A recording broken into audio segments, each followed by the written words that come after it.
Boa noite, sejam todos bem-vindos ao canal Arquivo Morto Brasil, um canal que foi criado por mim com a intenção de divulgar casos e expor casos que foram negados e negligenciados pelas autoridades policiais brasileiras e, consequentemente, pelas autoridades de justiça do país.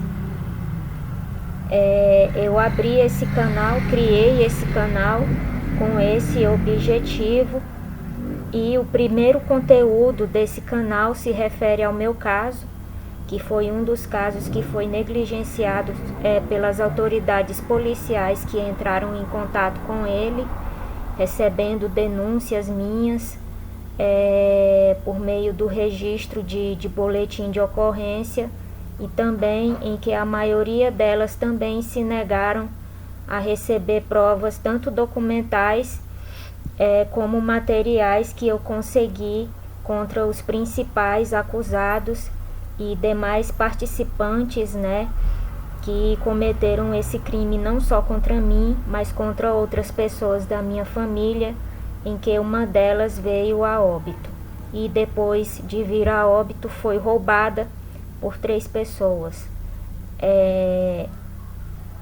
A principal delas é o reitor da Universidade Federal do Norte do Tocantins, Ayrton Siben, juntamente com as 2 professoras, sócias de crime e parceiras sexuais dele, Andréa Martins Lameirão Mateus e Elisa Borges de Alcântara Alencar.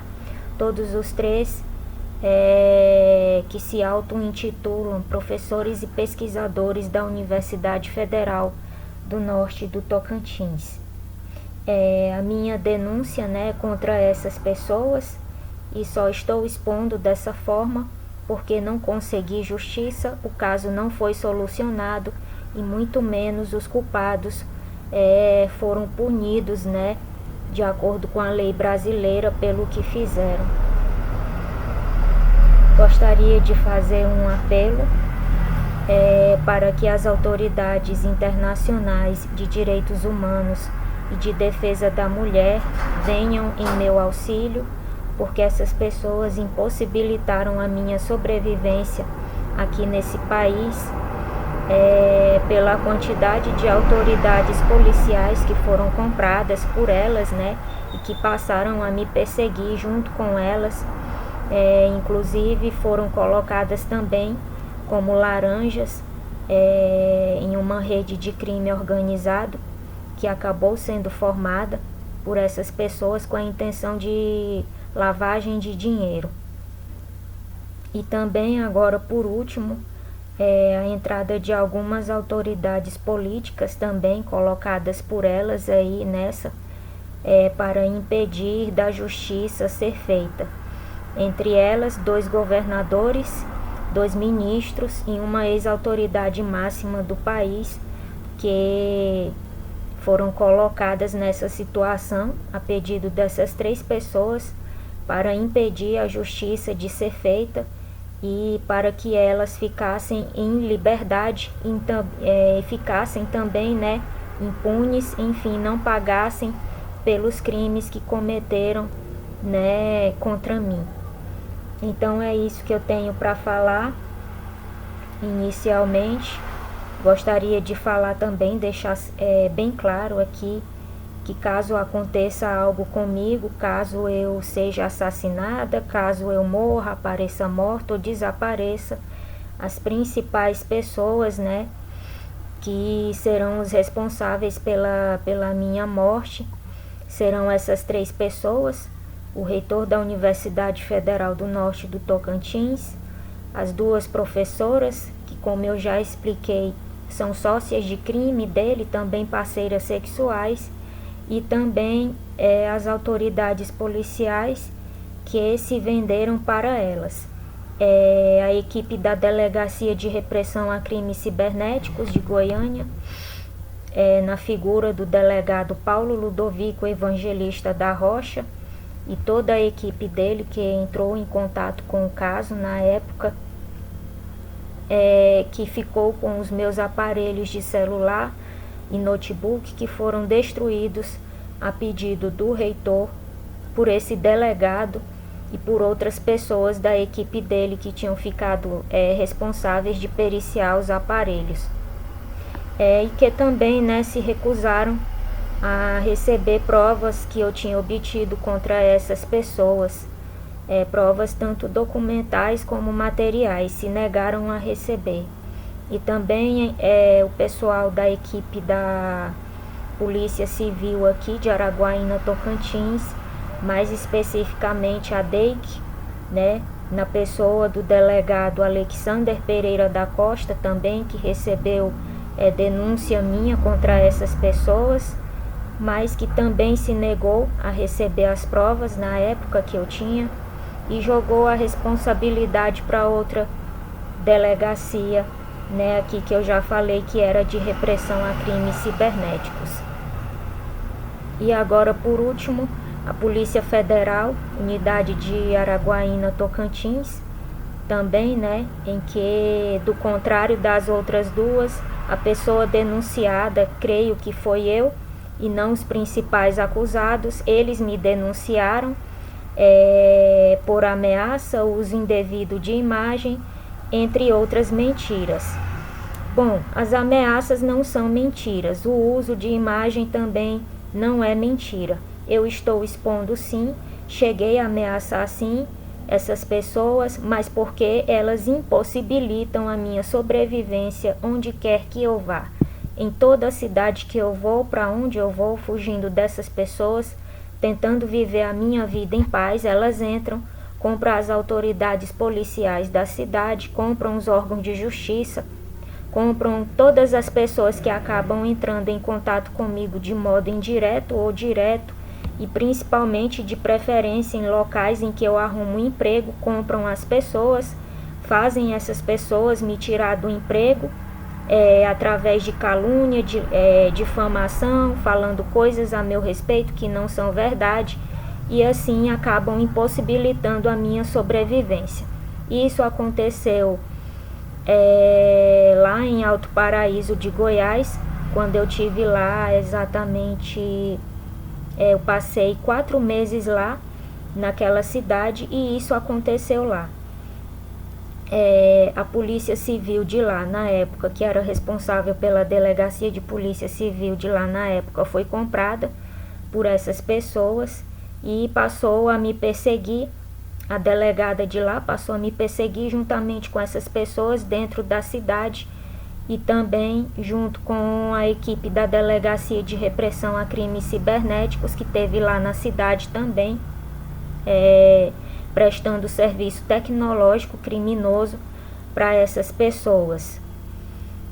E é isso que eu tenho para falar inicialmente. Caso aconteça algo comigo, as autoridades policiais do Brasil que serão responsáveis pela minha morte serão essas que entraram em contato com o caso e que negligenciaram e se negaram a receber provas. E por último agora, como eu já falei, a PF unidade aqui de Araguaína, Tocantins, né, em que aconteceu o contrário, onde eu fui denunciada, né, e provas forjadas, né, algumas coisas que falaram era verdade sim, eu admito aqui, é verdade sim, só estou fazendo isso, expondo dessa forma, porque nada foi feito, e só cheguei a ameaçar essas pessoas, sim, porque estou impossibilitada de sobreviver de modo justo, digno e honesto nesse país. E cheguei a extremos, sim, a ameaçar muitas delas, muitos integrantes aí, porque não é só o reitor e as 2 professoras, tem os braços direitos dele, né, que são o ex-aluno lá da UFT, o Isaías Borges de Souza, uma pessoa de Xambioá, Tocantins, que é Ulisses Saraiva da Silva, uma pessoa aqui da cidade de Araguaína, Tocantins, que se auto-intitula pastora, chamada Tatiane Freitas, o bancário Edson Galo, funcionário do Banco do Brasil, que se utiliza do seu cargo, né, para cometer crimes, né, para essas 3 pessoas e beneficiando, né, aí a esposa dele financeiramente. E todo o restante aí dessas pessoas que se venderam para o reitor, né, como laranjas, para serem colocadas no negócio dos três como laranjas. Então é isso, eu só cheguei a ameaçar essas pessoas porque realmente elas me impossibilitaram e continuam impossibilitando a minha sobrevivência aqui nesse país. Gostaria de deixar bem claro isso. Só ameacei por conta disso, porque estão me impedindo de sobreviver de modo justo, digno, honesto e honrado dentro desse país chamado Brasil. E isso ficou bem claro para mim lá na PF, né, a respeito das provas que foram forjadas dentro de Alto Paraíso ainda, antes de eu sair de lá. Foram forjadas provas, né, contra mim e entregues pessoalmente por essas 3 pessoas ao delegado da unidade aqui de Araguaína, Tocantins, e foram foi dito coisas lá, né, a respeito do que aconteceu em Alto Paraíso de Goiás, totalmente o contrário do que aconteceu. Inclusive falsificaram uma assinatura minha em um documento lá em que dizia que eu ia ser presa, né, mas não me levaram presa. Fizeram eu assinar esse documento sem eu ler, por conta da agressão que eu tinha cometido contra a gerente do supermercado, que foi uma das pessoas recrutadas pelo reitor junto com o dono do supermercado para ficar disseminando mentiras dentro da cidade a meu respeito e também para me perseguir dentro do meu local de trabalho, que era o supermercado, até fazer com que eu pedisse demissão, que foi o que aconteceu.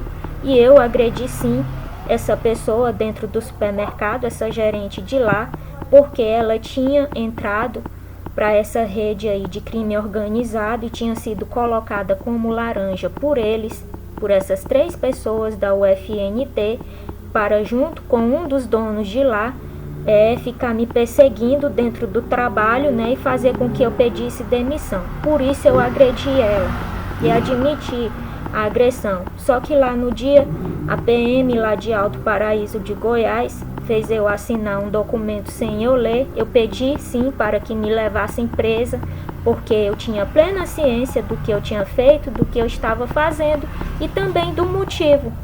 E pedi sim para que me levassem presa e fizeram eu assinar um documento lá, um papel, dizendo que eu ia para a cadeia de Formosa. E eu assinei esse papel e creio eu que já era essa prova forjada aqui, né? Que, como eu já falei aqui no vídeo da responsabilidade da participação, né? Da entrada da PF no caso. Assistam lá. Em relação à PF, Unidade de Araguaína, Tocantins e do Brasil. Assistam o vídeo que vocês vão entender tudo, do início ao fim.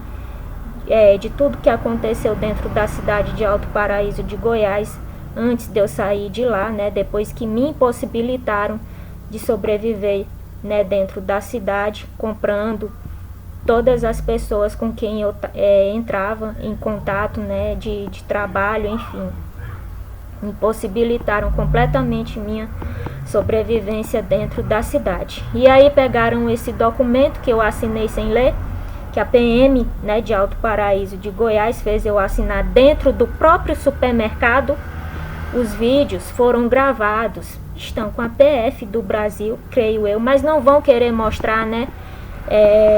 Emitiram esse documento dentro do próprio supermercado, saiu de dentro da sala da gerente, entregaram para mim e fizeram eu assinar. Tiraram fotos da minha carteira de identidade, enfim. O dono não parava de falar ao celular, enviando e recebendo respostas, não sei de quem. E assim aconteceu. Fizeram eu assinar esse documento e creio eu que foi essa assinatura que usaram para forjar o laudo falso do médico que eles compraram aqui em Araguaína, em que diz em um documento que não foi entregue por ninguém da minha família, que diz que eu sou uma pessoa incapaz mentalmente, psicologicamente de responder por tudo que eu falo e por tudo que eu faço. E assim a PF o fez. Assistam o vídeo que eu acabei aqui de citar aqui, de referenciar para vocês. Então é isso. Caso aconteça algo comigo, de modo convencional ou não, indireto ou direto, os responsáveis primeiro serão as autoridades policiais do Brasil, que entraram em contato com o caso, que negligenciaram mesmo, que se negaram a receber provas e que passaram a me perseguir junto com essas pessoas, em que muitas delas, inclusive essas próprias autoridades, foram colocadas como laranjas do negócio. E também um agente da PF aqui, como eu já falei, que se auto-intitulava Gabriel G. Campos, creio eu, tinha sido contratado pelos três, pelo reitor e pelas duas professoras, para me assassinar. E também, em segundo lugar, os responsáveis também serão essas três pessoas que são as mais interessadas na minha morte. São interessadas por quê? Porque não querem que os seus crimes sejam expostos. Porque não querem serem punidas de acordo com a lei brasileira. Porque querem manter oculta toda a sujeirada, não só delas, mas dos professores de dentro da UFNT, que foram colocados como laranjas também e que participaram diretamente da perseguição contra mim, contra a minha família, levando uma pessoa da minha família de modo indireto e não convencional a óbito, para depois roubá-la e lucrar com a morte dela. Uma prima minha, que tinha ganhado sozinha na loteria e que tinha decidido não falar nada para a família. E aí essas pessoas, como já me perseguiam desde o ano de 2016, perseguição essa começada pelo reitor, depois se juntou as duas professoras, se tornando amantes dela, E aí foram colocando cada vez mais e mais pessoas para fazer o mesmo e tentar me matar espiritualmente. Tiveram acesso a todos os celulares das pessoas da família, inclusive dessa prima minha, e ficaram sabendo primeiro, E aí causaram a morte dela através de uma tecnologia chamada pontos de escuta, que eram transmitidos rituais de morte e destruição em tempo real para ela enquanto ela dormia sem ela saber. Desenvolveu uma doença indiagnosticável e dentro de 1 ano ela faleceu. Depois que ela morreu, foi roubada por esses três, que se utilizavam de hackers, de equipes de tecnologia de TI, de dentro da própria universidade. Eles usavam também o serviço aí dessas pessoas de dentro da universidade, de esse pessoal aí de equipe aí de TI, que presta serviço tecnológico, enfim, para cometer os crimes cibernéticos deles, desviando dinheiro de conta e também falsificando documentos. Outro carro-chefe do reitor da Universidade Federal do Tocantins e dessas duas professoras é a falsificação de documentos, inclusive assinaturas. E foi isso que fizeram comigo. Começaram a forjar essas provas falsas contra mim lá dentro de Alto Paraíso de Goiás, com a participação direta da equipe da PF, que já foi daqui para Araguaína para lá, comprada por eles, para ficarem me perseguindo lá dentro, junto com a delegada de lá, que já tinha sido comprada. Entregaram essas provas para eles lá, inclusive de alguns perfis, que eu tinha feito no Facebook, para intimidar essas pessoas, para fazer com que elas parassem de me perseguir. E assim aconteceu. Bom, é isso que eu tenho para falar, mais uma vez. Nesse vídeo de hoje eu vou falar sobre o recrutamento, a entrada de pessoas da minha família, para o negócio aí do reitor e das duas professoras, em que uma pessoa da tecnologia ficava responsável pelo recrutamento, dessas pessoas através da clonagem dos meus contatos e também de intrigas, mentiras, calúnias, difamação e a oferta irrecusável em dinheiro e bens materiais, que não era nada mais, nada menos o dinheiro que foi fruto do roubo da minha prima, que essas pessoas roubaram. Bom, antes de começar, eu gostaria de fazer, né, acho que já fiz, vou fazer mais uma vez, um apelo aos órgãos internacionais de defesa da mulher e de direitos humanos para que me tirem do Brasil, porque eu estou impossibilitada de sobreviver aqui nesse país. Não tenho mais vida social, não posso trabalhar, não posso estudar, tenho que viver constantemente longe da minha família e, enfim, estou em liberdade, mas é como se eu tivesse presa. Estou viva, mas é como se eu tivesse morta, porque eu não posso viver em paz aqui nesse país. Enfim. Bom, para começar, eu gostaria de falar um pouco do método que essas pessoas se utilizavam, ideia mirabolante do reitor e das suas duas parceiras sexuais e sócias de crime, que era o método, né, que eles usavam para recrutar as pessoas e depois colocá-las como laranjas no negócio dos três. E também quando eles decidiam, né, eles tinham relações sexuais com essas pessoas que eram recrutadas, tanto homens como mulheres, já iam preparados, né, com toda a tecnologia lá, ou já preparavam antes o local, creio eu, para que esses encontros íntimos fossem filmados, né? Já iam com essa intenção, já arquitetavam tudo, já armavam tudo com essa intenção, fazia os encontros íntimos com as pessoas que eram colocadas como laranjas, tanto homens como mulheres, filmavam o encontro íntimo e depois chantageavam a pessoa. Depois da pessoa aceitar lá o valor em dinheiro, os bens materiais e tudo mais, né, terras, enfim, muita coisa que era oferecida, eles chantageavam a pessoa mostrando as filmagens e ameaçavam as pessoas de expor, né, elas, enfim, publicamente, né, caso elas se recusassem a continuar no negócio. E assim, entre aspas, elas eram obrigadas a permanecer no negócio pelo medo da exposição. Foi assim com todas as mulheres com quem o reitor teve encontro íntimo, né, tanto as de dentro da UFNT, que eram professoras, como as de fora, né, que não eram, e assim ele fazia. Mas uma coisa aí que já era intencional, né, da parte dele, é que ele só era filmado da cintura para baixo e não da cintura para cima. Essa foi uma informação que chegou até mim de modo indireto e sem provas materiais.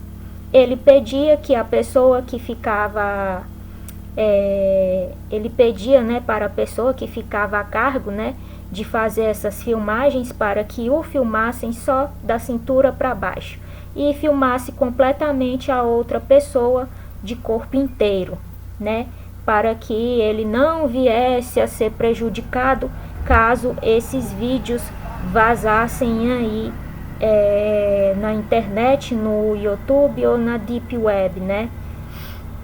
Então é isso. O método era esse.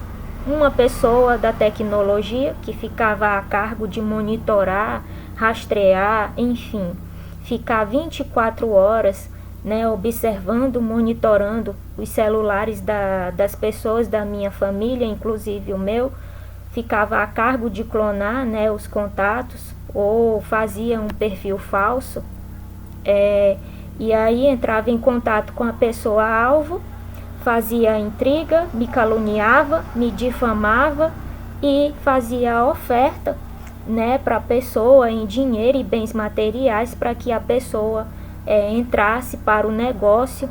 Não falava como laranja, né, a proposta era outra, a proposta principal era me matar espiritualmente, não só a mim, mas outras pessoas da minha família. E assim a pessoa aceitava de pronto, era marcado um encontro. Esse encontro, a pessoa que ia lá, quando não era o próprio reitor, era alguma das duas professoras, já iam com a intenção de tornar esse encontro um encontro íntimo, e lá A pessoa que era recrutada, como eu já falei, era filmada, né, tendo relação íntima com um desses três, e aí depois eles usavam essas imagens para chantagear as pessoas, né, posteriormente, depois delas receberem esse valor aí em dinheiro e esses bens materiais. E também logo depois eram entregues os pontos de escuta das próprias mãos do reitor e também das duas professoras, tanto para os homens como as mulheres, né, que tinham esses encontros aí com eles,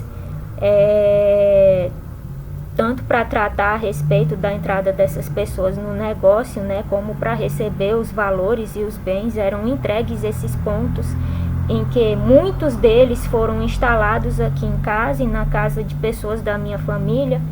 Já falei da minha avó, instalaram muitos lá, né, em outra residência minha na cidade de Xambioá também. E através desses pontos eram transmitidos os rituais de morte e destruição, com o objetivo de matar a mim e toda a minha família espiritualmente, de modo não convencional e direto, né? E dinheiro, quem tivesse dinheiro no banco, ou eu, ou qualquer pessoa da minha família, a intenção deles era ir lá e, através dessa equipe de tecnologia, transferir e desviar todo o dinheiro para a conta deles, e depois documentos eram falsificados para passarem despercebidos.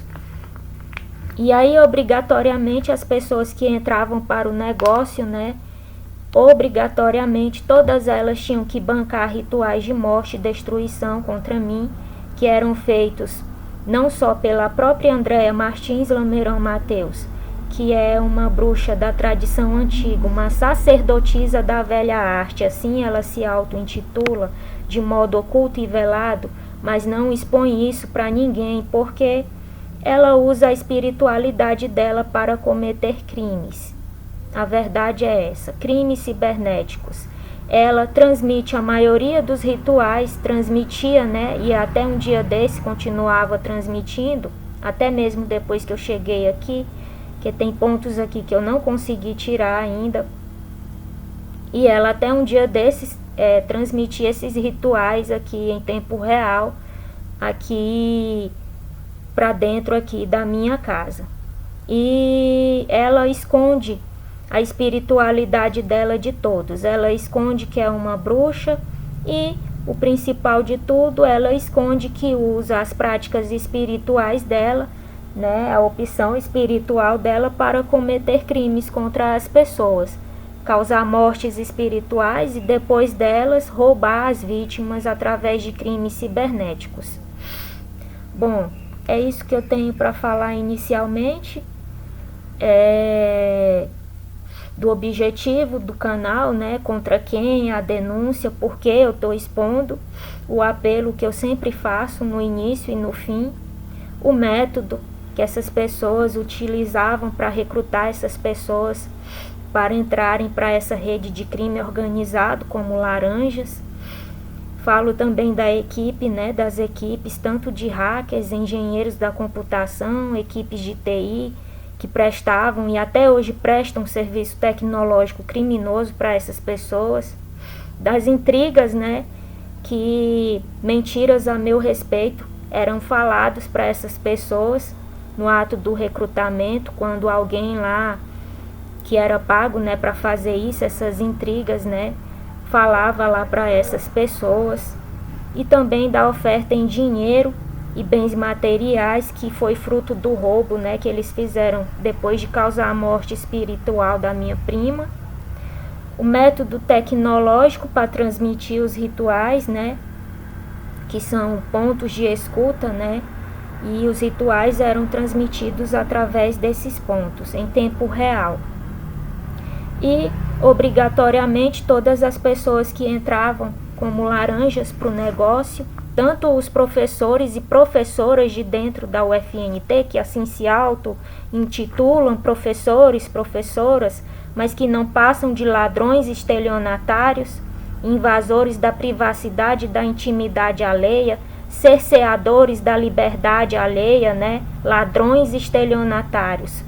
né? Pessoas que assim se auto-intitulam pesquisadores, professores, obrigatoriamente também tinham plena ciência do que estavam fazendo e do objetivo que tinham, que era me matar espiritualmente, não só a mim, mas muitas pessoas da minha família, e depois de causar, né, aí se conseguissem, né, muitas mortes, lucrar através delas. A verdade é essa. Todos esses professores que foram recrutados pelo reitor e pelas duas professoras, tanto professores como professoras, pessoas de dentro e de fora da UFNT, em que também muitos alunos acabaram entrando nessa aí também como laranjas, tinham plena ciência do que estavam fazendo e do objetivo que tinham, que era causar mortes espirituais através desse método tecnológico e depois lucrar com elas. A verdade é essa. Bom, vamos lá. Eu vou abrir o arquivo aqui agora que fala do recrutamento de pessoas da minha família.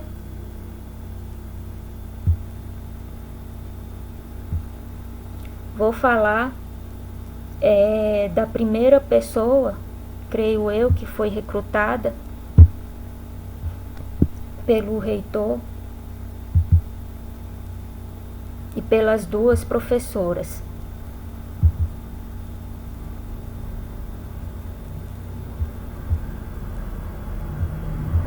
Bom, esse vídeo, como eu já falei, trata sobre a entrada de pessoas da minha família para as duas redes de crime do reitor, tanto a que tinha o objetivo de colocar pessoas como laranjas para lavagem de dinheiro, como a outra rede que tinha o objetivo de colocar homens e mulheres como laranjas para que servissem o reitor sexualmente e também as duas professoras, né, sexualmente. A primeira pessoa a ser recrutada foi a senhora Dagmar Raimunda Nascimento da Silva, que é nora da minha avó. Para começo de conversa, eu vou falar da relação dela com a minha família. Bom, a relação da senhora Dagmar com a minha família nunca foi lá essas maravilhas. Ela sempre se mostrava uma pessoa muito gananciosa, muito ambiciosa, tinha mania de grandeza. Enfim, ela tinha constantes atritos, né, com as filhas do meu tio, com a minha família também, com pessoas da minha família, teve vários atritos, com os netos do meu tio também. Nunca teve uma relação muito amigável e demonstrava ter muito ódio também da filha mais velha do meu tio, que mora aqui em Araguaína, Tocantins. Ela demonstrou toda essa ganância e toda essa ambição dela, para começo de conversa, quando ela roubou parte do terreno da minha avó através da falsificação de um documento, que foi feita pelo irmão dela, que na época era oficial de justiça e já fazia maracutaias, já se utilizava do cargo que tinha, né, na época de oficial de justiça, para fazer maracutaia para as pessoas com pleno conhecimento e a participação de autoridades da cidade em que ele atuava na época, Xambioá, Tocantins. Bom, daí depois ela se une a Francisca Pereira da Silva, que é a vizinha dela, que mora de frente para a casa dela e morava, né, ainda mora de frente para a residência da minha avó, lá em Xambioá, e se uniu a essa vizinha dela, que já tinha práticas espirituais nocivas, que já fazia rituais de morte e destruição para outras pessoas, né, inclusive para minha própria avó e para pessoas da minha família, a pedido da senhora Dagmar, né, e as duas têm uma relação de amizade muito forte. Não só de amizade, mas também depois eu acabei descobrindo que as duas são parceiras sexuais também. E aí a relação dela com a vizinha se tornou mais estreita ainda, depois que as duas foram recrutadas pelo reitor e pelas duas professoras para serem colocadas no negócio como laranjas, né? E para bancar, né, rituais de morte e destruição. Não só bancar, mas fazer, né, porque a senhora Francisca, ela já tinha essas práticas espirituais de fazer trabalhos espirituais, né. E aí o objetivo, né, dessas 3 pessoas no recrutamento das duas era, depois que a minha avó morresse, a herança, parte da herança que ia ficar para o meu tio, que é a esposa da senhora Dagmar, né, ficaria para a senhora Dagmar, né, para ela própria, depois que a minha avó morresse. E também economias que a minha avó tinha no banco, que não eram milhões, mas eram economias, né, em todo caso era dinheiro, que também seria dividido tanto com a senhora Dagmar como com a vizinha dela, Francisca. Bom, a senhora Dagmar, ela participou ativamente de vários rituais de morte e destruição feitos contra mim. Participou também ativamente, junto com a Francisca Pereira da Silva, que já mexia com trabalhos espirituais, que já tinha práticas espirituais nocivas. Ela participou diretamente, né, da morte de modo indireto e não convencional da minha prima, e também de rituais que foi feito, né, por Andréa Martins Lameirão Mateus, com a participação, né, de Francisca, lá a vizinha da minha avó, e da Dagmar, né, que teve participação direta, causando a morte espiritual da minha prima.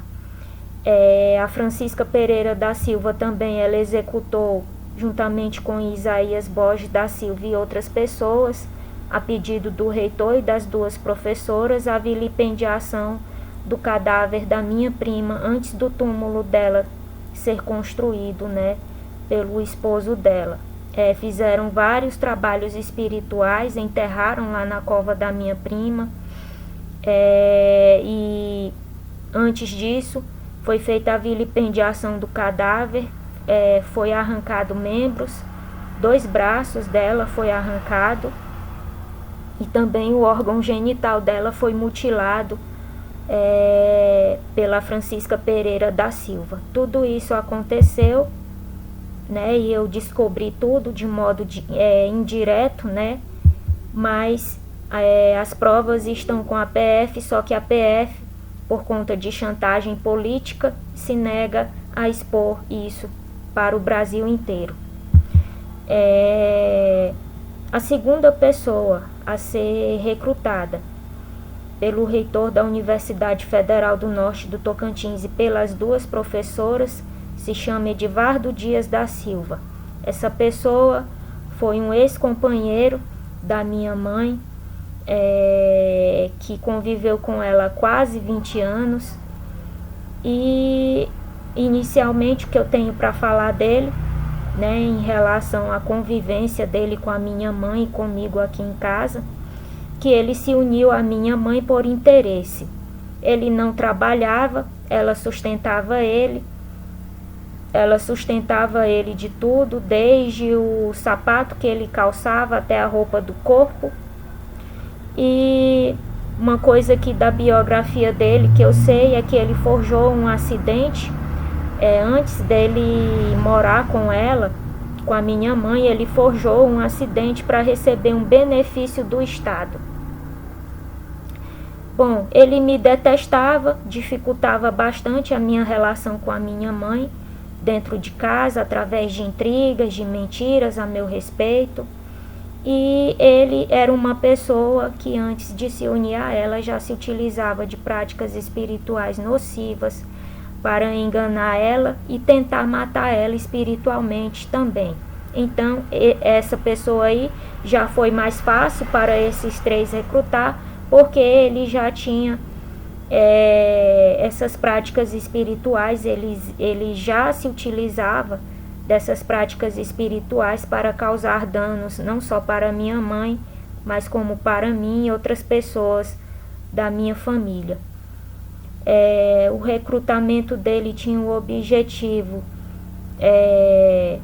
de me tirar do caminho dele, porque eu convivi a maior parte do meu tempo depois que eu saí da casa da minha avó com a minha mãe, né? E quando ele se separou da minha mãe, eu ainda fiquei aqui por um bom tempo. E ele insistiu bastante para tentar voltar com a minha mãe, e a minha mãe não quis, né? E ele, assim, ele ficou quase 2 ou 3 anos insistindo para que a minha mãe voltasse com ele, e a minha mãe não quis voltar com ele. E ele me considerava uma pedra no sapato dele. Então foi uma ótima oportunidade para ele, né? Que já tinha o objetivo de me tirar do caminho dele, né? Para que ele voltasse a ser companheiro, né? Da minha mãe.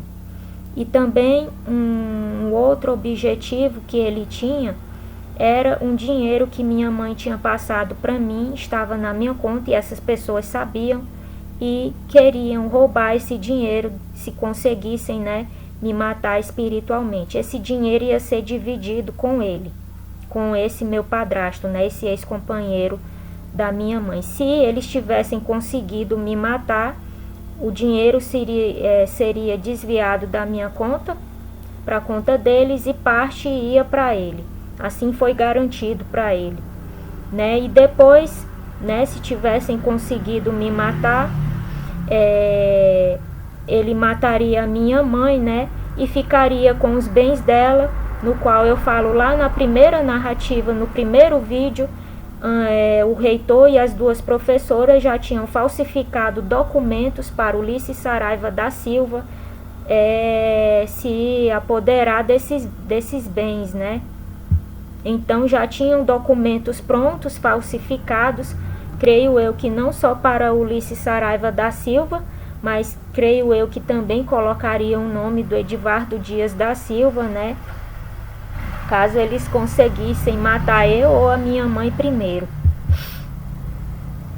Bom, ele bancou rituais de morte e destruição também contra mim, contra minha mãe, contra minha avó, minha filha também. Fizeram até coisas para matar minha filha. Eu tive que tirar ela dentro de casa. Atualmente ela está morando com o pai. Não trouxe ela mais para cá, para casa da minha mãe, por conta disso. Mas fiquei sabendo que chegaram a entrar lá na casa do pai dela também e colocar pontos de escuta lá. Enfim, mas não está mais aqui com a minha mãe, nessa casa onde a maioria dos dispositivos, tanto pontos de escuta da Andréia, do reitor, de Elisa, dos principais braços direito deles e de outros recrutados, né, ficaram. Estão aqui até hoje, esses pontos. Bom, e a participação do Edivardo Dias da Silva, ex-companheiro da minha mãe, meu padrasto, nessa situação é essa. A terceira pessoa que foi recrutada pelo reitor e pelas 2 professoras foi a esposa do meu pai, minha madrasta Lourença, que reside na cidade de Palmeirantes, Tocantins. Eu começo falando da relação dela comigo e com minha mãe. Ela demonstrou, sempre deixou bem claro para mim, né, que tinha muita resistência de eu conviver com meu pai, né, de eu passar, enfim, um certo tempo com meu pai. Ela sempre deixou bem claro, através das atitudes e do comportamento dela, que não queria que eu convivesse com meu pai, muito menos que eu ficasse próxima dele, nem ele de mim. Em relação à minha mãe, ela demonstrava também ter bastante ódio e raiva da minha mãe, sem a minha mãe ter dado nenhum motivo para ela, né? E a relação dela com o meu pai é uma relação doentia e de dependência, né? Em que não faz bem nem para um e nem para outro, mas eles assim decidem ficar junto por conta de uma dependência emocional, entre aspas. Bom, e o que aconteceu comigo em relação à dona Lourença, eu falo lá na primeira narrativa, no primeiro vídeo, né? Quando eu saí aqui de Araguaína, na véspera de final de ano, véspera de ano novo, já fugindo dessas pessoas que eu já estava mais ou menos desconfiada, mas não tinha certeza e não sabia do que estava acontecendo, apenas desconfiava do que estava acontecendo. Né? E chegando lá, ela impossibilitou a minha permanência lá. E não sabendo eu que em menos de 3 dias em que eu estava na cidade de Palmeirantes e na casa do meu pai, o reitor, o senhor Ayrton Siben, foi até a cidade de Palmeirantes recrutar pessoalmente a minha madrasta. E também, antes dele ter ido lá, a pessoa da tecnologia que cuidava do monitoramento, né, da observação, tanto do meu dispositivo, né, como do dela e do meu pai, também já tinham acesso aí a toda a família, já tinha feito a intriga e o caminho já estava aberto para ele recrutar ela, né, e colocá-la como laranja. Chegando lá, ele teve vários encontros íntimos com ela, lá na cidade, fez a intriga, né, concluiu a intriga que já tinha sido feita pela pessoa da tecnologia, deixou bem claro para ela, qual era o objetivo dele, né, que era me matar espiritualmente, e não só a mim, mas depois, se conseguisse me matar meu pai também, né, e outras pessoas da família, assim sucessivamente. E ela logo aceitou de pronto, porque ela sempre demonstrou ter muita raiva de mim, da minha mãe, né? Logo aceitou de pronto, depois da oferta, né, do valor em dinheiro ter sido oferecido para ela e bens materiais também. E aí foi filmada, como eu já falei, pelo próprio reitor, que esse era o método deles, que eles utilizavam, né, para depois chantagear as pessoas, calar a boca das pessoas, impedir que as pessoas deixassem o negócio lucrativo deles, né, e se manterem leais e fiéis a ele e às 2 professoras. E aí ele teve esse encontro com ela lá, mais de um encontro íntimo, entregou, fez a proposta, né, falou qual era o objetivo dele com esse encontro, depois fez a proposta lá financeira para ela, ela aceitou, né, de pronto, recebeu os pontos de escuta das mãos dele e implantou no quarto que eu estava dormindo e por toda a casa, para que onde eu tivesse os rituais continuassem acontecendo, né, com a intenção de me matar espiritualmente lá dentro. E meu pai pensava que eu estava tendo crise de ansiedades, mas não era. Bom, e aí, né, obrigatoriamente ela bancou também rituais de morte e destruição contra mim e contra outras pessoas da minha família. Depois dela, a 4ª pessoa da família a entrar para o negócio como laranja foi meu pai, João Batista Clementino Souza, meu pai biológico, e ele foi recrutado pela esposa dele, né, que já tinha sido recrutada. Então, a pedido do reitor, ela fez isso, o reitor convenceu ela, né, que ela tinha que recrutar meu pai também, para que ele fizesse o mesmo ou pior que ela contra mim. Bom, eu começo falando da minha relação com meu pai, que nunca foi fácil, nunca foi, como que eu posso falar, muito pacífica, porque meu pai, ele se dedicou a maior parte do tempo da vida dele, depois que ele se separou da minha mãe, somente para as outras esposas que ele teve e para os filhos dessas esposas que ele teve, netos, inclusive toda a família, e nunca foi presente na minha vida, nunca fez papel de pai, nunca se responsabilizou por nada, nunca esteve comigo nos momentos mais importantes da minha vida e muito menos nos momentos em que eu mais precisei dele, ele nunca esteve ao meu lado. Então, ele só foi pai dos filhos das esposas que ele teve depois da minha mãe, né? E assim sucessivamente. A relação da minha mãe com ele. Minha mãe sempre tentou, fez de tudo para tentar me aproximar dele, tentar aproximar ele também de mim, só que ela sempre acabava se frustrando. Ela sempre acabava se decepcionando, porque ele sempre dava um jeito de estragar tudo com o comportamento dele. Sempre que ele tinha oportunidade, ele agia de modo grosseiro, de modo agressivo, né, dando a entender que até se tivesse oportunidade agrediria tanto a mim como a minha mãe, mesmo nós não convivendo com ele no mesmo teto, né, através de algumas ligações que ele fazia para minha mãe. Inclusive em uma das últimas conversas que ele teve com a minha mãe, depois que a esposa dele convenceu ele a pedido do reitor a entrar para o negócio, ele deixou isso bem claro para minha mãe e para mim, que se tivesse a oportunidade de agredir tanto a mim quanto ela, ele o faria da pior forma possível, por conta, né, agora, né, por conta disso aí que a esposa dele convenceu ele a fazer, né, pediu para que ele fizesse a pedido do reitor. E assim ele o fez, assim ele demonstrou a respeito, né, do caráter dele, ficou bem claro para mim e para minha mãe, e eu desisti de ter contato com ele e ter qualquer tipo de aproximação, conversa ou proximidade.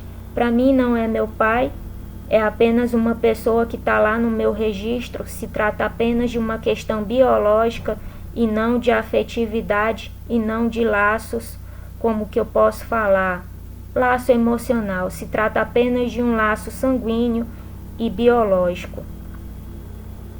Bom, já falei dele, né, em relação aos filhos e netos das esposas, que ele fez papel de pai sim, mas foi sempre para os filhos e netos das esposas que ele teve.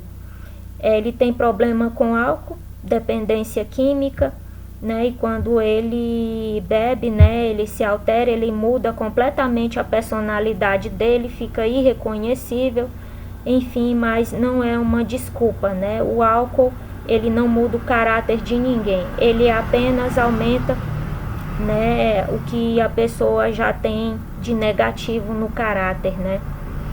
Bom, e o recrutamento do meu pai tinha como objetivo invadir a minha privacidade e a minha intimidade, né, por conta do discurso que o reitor da Universidade Federal do Norte do Tocantins pediu para que todas as pessoas que foram colocadas como laranjas no negócio dele, né, dissessem a meu respeito dentro de Araguaína, Tocantins, que eu me prostituía. A desculpa que foi usada pela esposa do meu pai para convencer ele, né, a pedido do reitor, foi essa, que sabia, né, assim ela dizia, né, que tinha certeza que eu tinha passado 36 anos da minha vida me prostituindo e não estudando e não cuidando da minha família e não trabalhando como sempre foi. E assim ela conseguiu convencê-lo a pedido do reitor, com esse discurso, né, que o reitor ordenou, né, para que todas essas pessoas falassem e disseminassem a meu respeito dentro da cidade de Araguaína, dentro da UFNT e do estado do Tocantins, que eu tinha passado 36 anos da minha vida não estudando, mas me prostituindo. Meu pai comprou esse discurso da esposa dele, acreditou logo de cara, porque utilizaram imagens que eram feitas através das mini câmeras que foram instaladas aqui dentro do meu quarto, né, e ficavam me observando nua e fazendo imagens minhas sem nem eu mesmo saber. E pegaram essas imagens e disponibilizaram, o reitor passou essas imagens para a esposa do meu pai e fez ela passar para o meu pai com esse discurso, fazendo esse discurso de que eu era uma prostituta, que eu estava me prostituindo. Meu pai acreditou de cara, comprou o discurso e entrou para o negócio como laranja junto com ela, bancando rituais de morte e destruição com a intenção de me matar. Recebeu bens também, recebeu valor em dinheiro, entre outras coisas. Acordos, né, com ele foi feito para que ele ficasse de boca fechada, de bico fechado, não se pronunciasse, não se manifestasse e continuasse ajudando tanto a esposa como o reitor e as duas professoras a me perseguir, né, até conseguir me matar espiritualmente para que esse caso ficasse morto, esquecido e enterrado para sempre. Assim aconteceu. Como eu já falei, ele bancou rituais de morte e destruição para me matar espiritualmente, junto com essas pessoas, para que o caso não fosse exposto, né, e consequentemente ele e a esposa dele.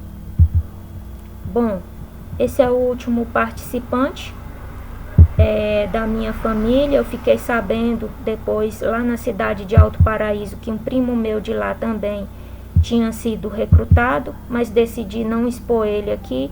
Tentaram recrutar uma prima minha também, lá da cidade de Eldorado dos Carajás. Até onde eu fiquei sabendo, ela não tinha aceitado a proposta. E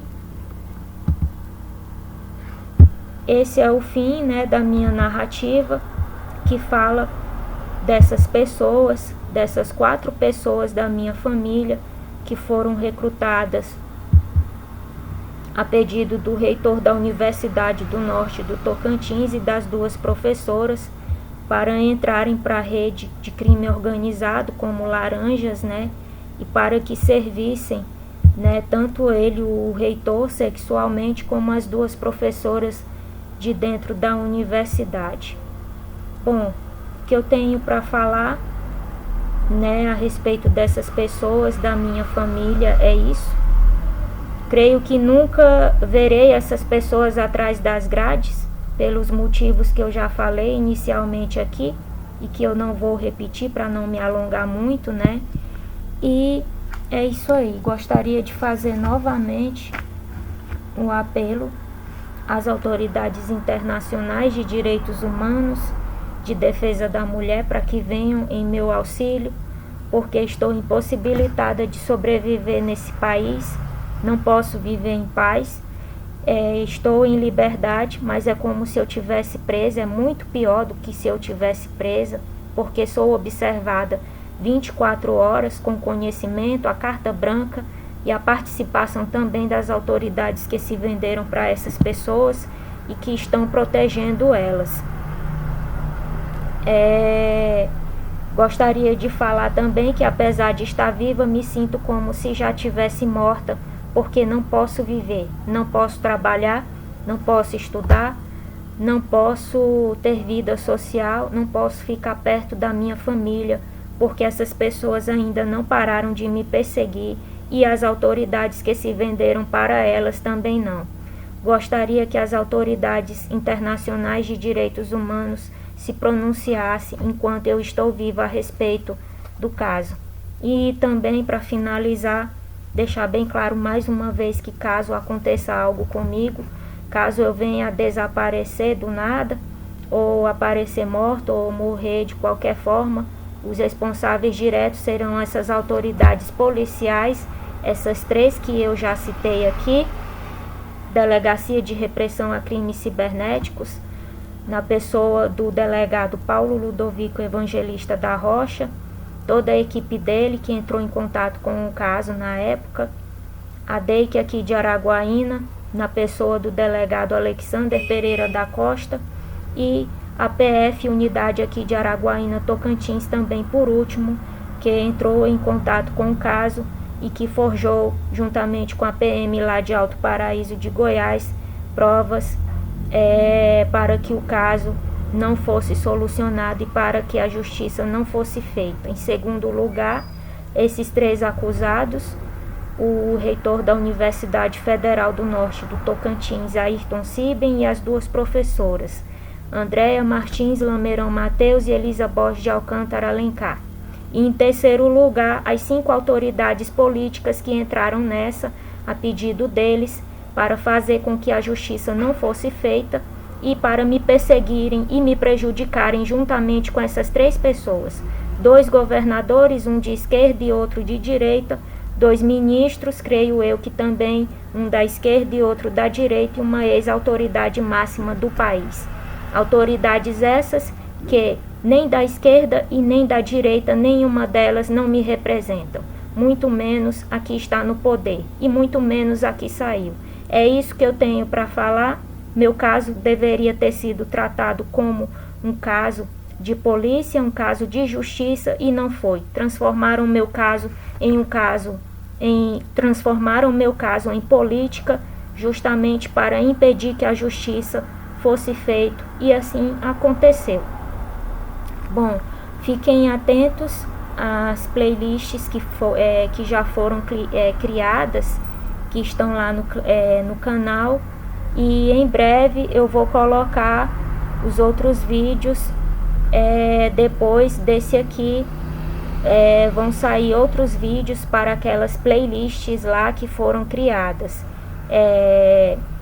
que tratam lá desse vídeo aqui que eu gravei, que fala do recrutamento, né, de pessoas da minha família. O outro fala das consequências, né, do que aconteceu com as pessoas da minha família que sobreviveram, que é minha avó, que está num estado irreversível de demência, né, e que eu acho que vai ser um pouco difícil, não sei se eu vou conseguir reverter, enfim, procurar um tratamento alternativo para ela, enfim, por conta do estado que ela está, né, que ela ficou, e que o médico também, na época, ele não diagnosticou como Alzheimer, nem como demência, mas que ela está fazendo agora tratamento médico e tomando remédios para que ela não fique num estado pior. E é isso que eu tenho para falar. Eu vou expor lá algumas fotos da minha avó. Enfim, creio eu que se eu tiver autorização da família, da parte da minha prima que roubaram, né, que mataram espiritualmente para roubar, vou expor fotos dela lá também, em tratamento, enfim. E é isso aí, agradeço a todos, tenham todos uma boa noite e aguardem os próximos vídeos desse canal que vão sair brevemente. Muito obrigada.